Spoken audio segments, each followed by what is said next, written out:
28 jours de gratitude, c'est ce que je t'ai proposé, 28 jours avec moi. La saison 1 a démarré, c'était le samedi 7 janvier.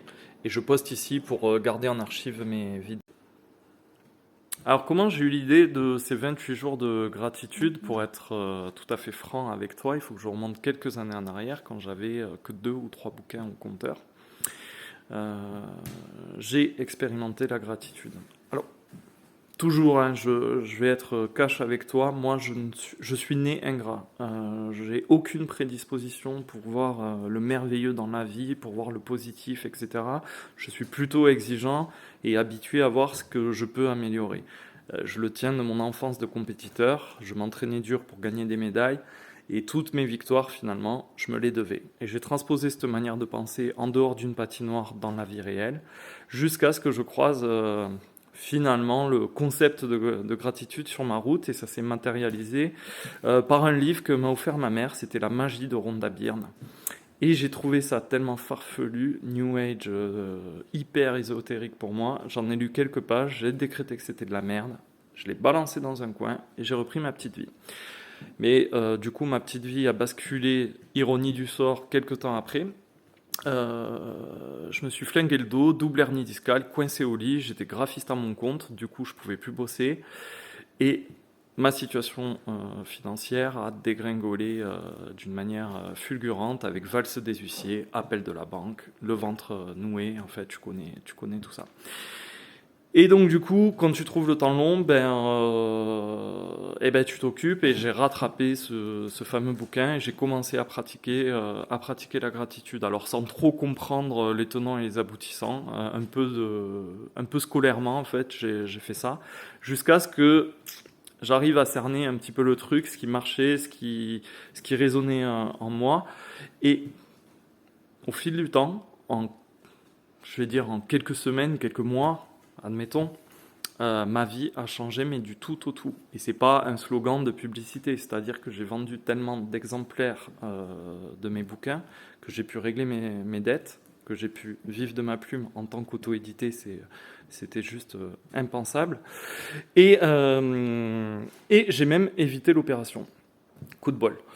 Et quand je parle de milliers d'exemplaires, c'est le supplément d'âme, c'est plusieurs dizaines de milliers d'exemplaires. Donc en fait, j'ai pas compris ce qui m'arrivait, j'ai pris une claque. J'ai pris une claque, et c'est exactement ce que je veux qu'il t'arrive. Une claque de bonheur. Et je t'explique dans une seconde partie quel est mon cheminement jusqu'à aujourd'hui. Alors, dans la première partie, je t'ai parlé de mon parcours vis-à-vis de la gratitude, ma première expérience un peu chaotique, puis tout d'un coup, ce shoot de bonheur que j'ai reçu, donc ma vie qui a complètement changé. Je suis devenu auteur, j'ai vendu plein de livres, là j'en ai écrit 30. J'ai évité l'opération, et en fait j'étais pas préparé à prendre cette claque. Ça dépassait tout ce que je voulais, tu vois. J'avais écrit quand même une liste d'objectifs et j'avais explosé tous les compteurs, et donc chasse le naturel revient au galop. Une fois que j'étais tout en haut et pas spécialement préparé à tous ces cadeaux de la vie, parce que ça dépasse, il faudrait des TikTok de 10 minutes pour t'expliquer tout ça. J'ai un petit peu laissé la gratitude de côté, puisqu'en fait tout roulait pour moi. Donc une partie de moi, finalement, se sentait de moins en moins, euh, comment dire, branché sur la gratitude. J'avais de moins en moins de besoin d'être reconnaissant. Et donc je suis parti dans mes projets d'écriture. J'en ai écrit, j'ai écrit 30 livres. Et depuis tout ce temps, en fait, j'ai joué au yo-yo, un petit peu comme avec mon poids. Donc, quand je sentais que ça commençait un petit peu à dérailler, hop, je pratiquais la gratitude pendant 28 jours de manière intensive, et hop, je remettais les compteurs à zéro et shoot de bonheur de nouveau.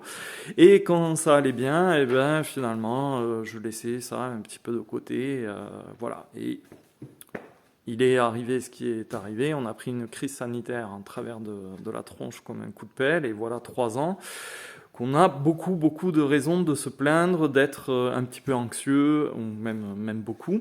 Et j'ai carrément laissé, il faut le reconnaître, la gratitude en friche. Donc moi, en fait, mes ventes tournaient, je me suis pas trop préoccupé de ça. Tu sais, tu t'habitues en fait finalement à ta nouvelle vie, à ce niveau de bonheur.